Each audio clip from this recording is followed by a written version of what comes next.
Ask yourself the following question. What is the most important thing about releasing an album? What do you care and worry about the most while working on your record?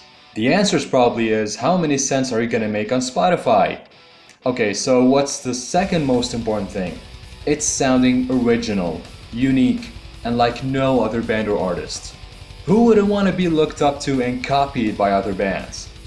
Now there are many ways a band or musician could achieve a distinctive sound or tone.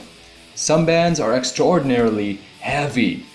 Others merge different genres and instruments into their music. And some just use some very unique configurations in the studio. Here are 10 heavy metal albums that sound matchlessly unique. Believe me, you would kill for any of these tones.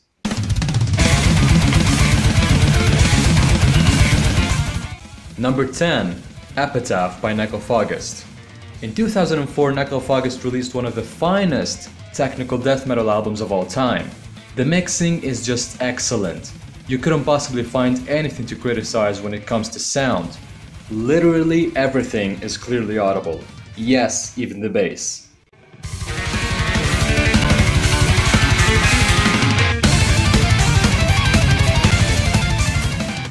The album is one of the most well-received extreme metal records ever. Unfortunately though, it was the band's second and final release before its breakup.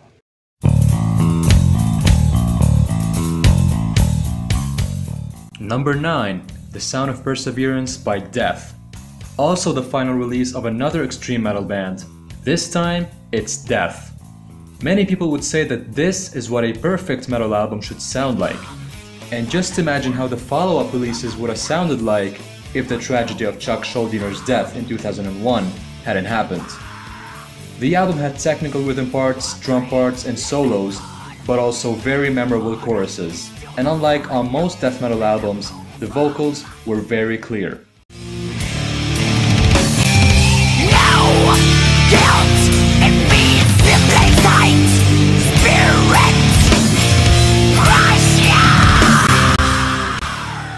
It was simply a tremendous death metal effort.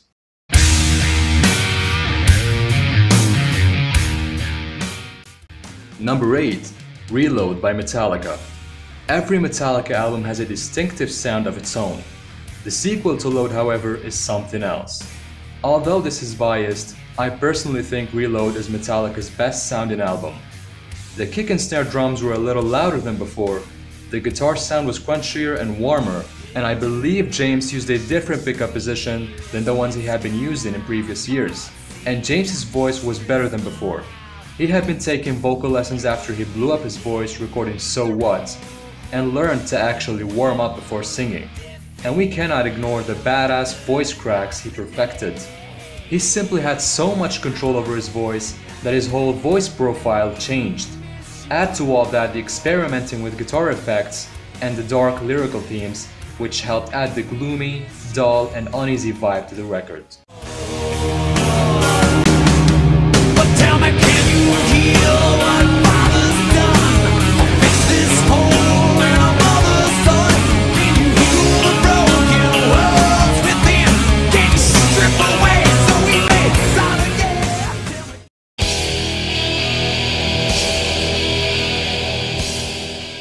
Number 7. De Mysteriis Dom Satanas by Mayhem. This is about atmosphere. In 1994, Mayhem released one of the most influential black metal albums ever. A true Norwegian classic. This album is viewed as the primary influence for atmospheric black metal, with all the reverb added to the guitars, drums, and vocals, and distortion to the bass.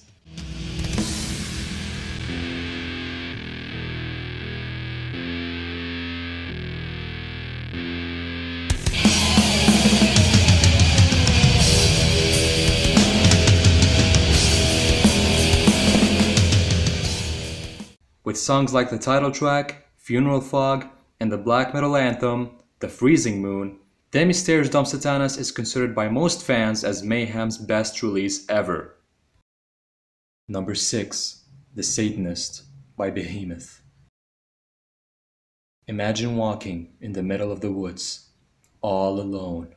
It's cloudy and quiet. You hear wolves howling from far away. You have no choice but to keep walking. You're getting more and more anxious by every step. What's that over there? You can see something.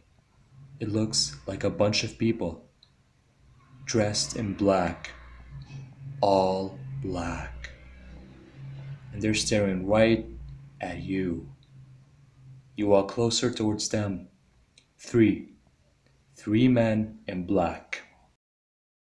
They take you to this strange place you've never been to before. They strip you of your clothes. You're naked. They kill you and sacrifice your soul to the devil. That is how it feels to listen to The Satanist by Behemoth.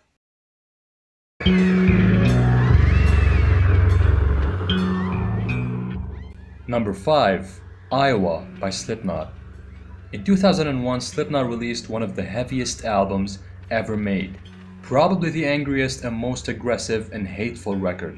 Iowa was released during what the band members have called their worst period ever. Alcohol addiction, drug abuse, management issues, anger, depression, stress, and hatred. A darkness set in at the beginning of Iowa that none of us quite recognized, said Corey Taylor. It is well known among Slipknot fans that Taylor put himself in a specific situation to achieve his performance on the title track. While recording, he was completely naked, vomiting all over himself, and cutting himself with broken glass.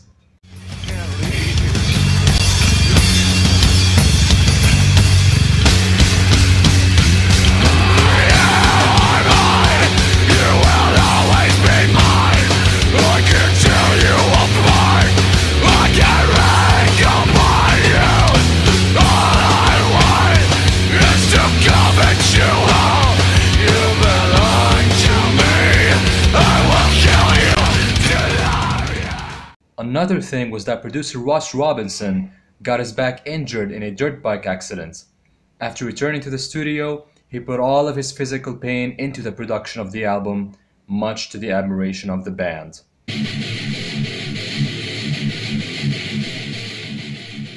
Number 4. Vulgar Display of Power by Pantera. Okay, let's be honest, nobody wants to sound like Pantera, everybody wants to sound like Dimebag. You don't believe me? Here's the solo from Walk.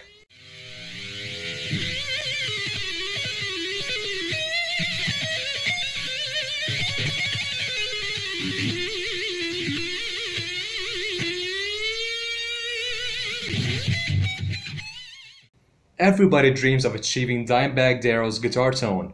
His Randall Century 200 amp and Digitech Whammy, Dimebag Wah, and MXR DD11 Dyne distortion pedals helped create his unique groove tone.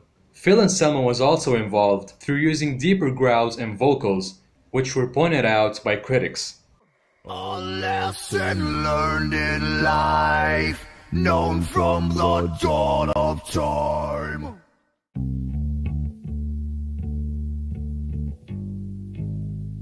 Number 3. Paranoid by Black Sabbath. How could one album be such an influence?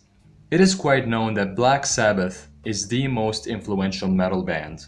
But their second album, Paranoid, is a gem.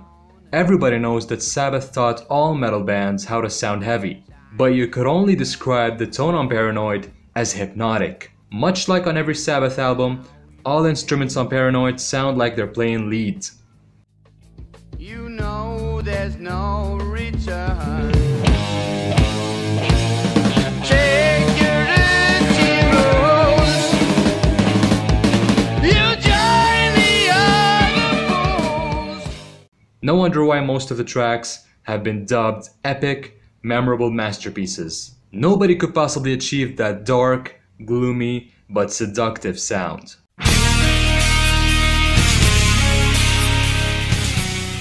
Number 2. Euthanasia by Megadeth. Unfortunately, this one is pretty underrated. In 1994, Megadeth took a different path of songwriting, performance, and production. The band tuned down to E-flat for the first time, played slower and heavier with more reverb for the drums, guitars, and vocals, and louder bass.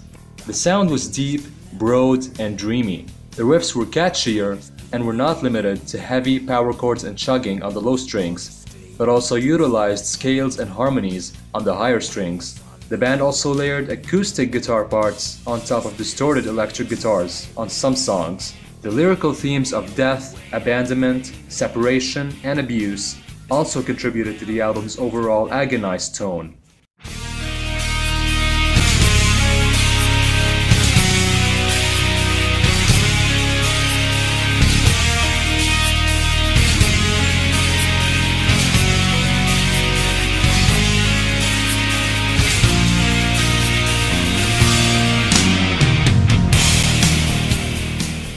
And just before we get to number 1, here are some very honorable mentions. Cowboys from Hell by Pantera, Ride the Lightning and Master of Puppets by Metallica, Seasons in the Abyss by Slayer, Painkiller by Judas Priest, Master of Reality by Black Sabbath, As Daylight Dies by Killswitch Engage, Power Slave, Fear of the Dark, and Somewhere in Time by Iron Maiden.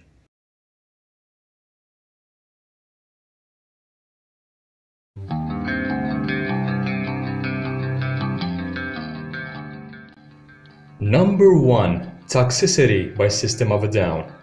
This album is a brilliant piece of art. System is a band that has been known for its versatility with genres, styles, techniques, and instruments. Aside from heavy metal, they incorporated Latin, Middle Eastern, and even Indian patterns. My horse is a shackled old man.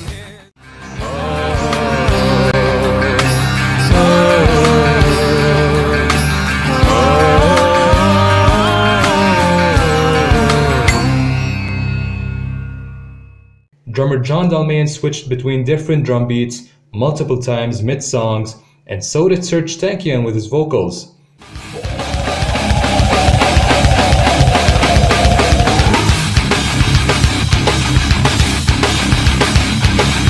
Following the right moment to clamp down with your iron fist, drugs became conveniently available for all the kids. Like always, the bass was given a significant and audible role, and the guitar sound was thick and heavy. Darren Malakian used delay and modulation modelers for phasing and flanging, and it sounded mystical. Here's the intro for Aerials.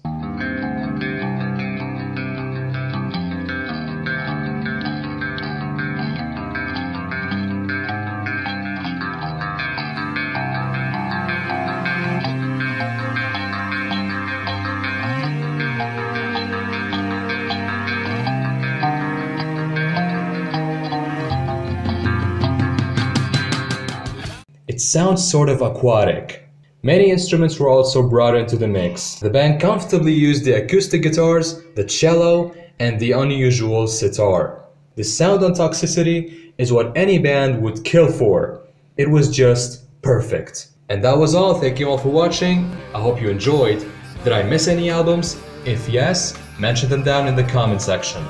Thanks again for watching. Don't forget to like, share, and subscribe, and hit the notification bell. I will see you next time.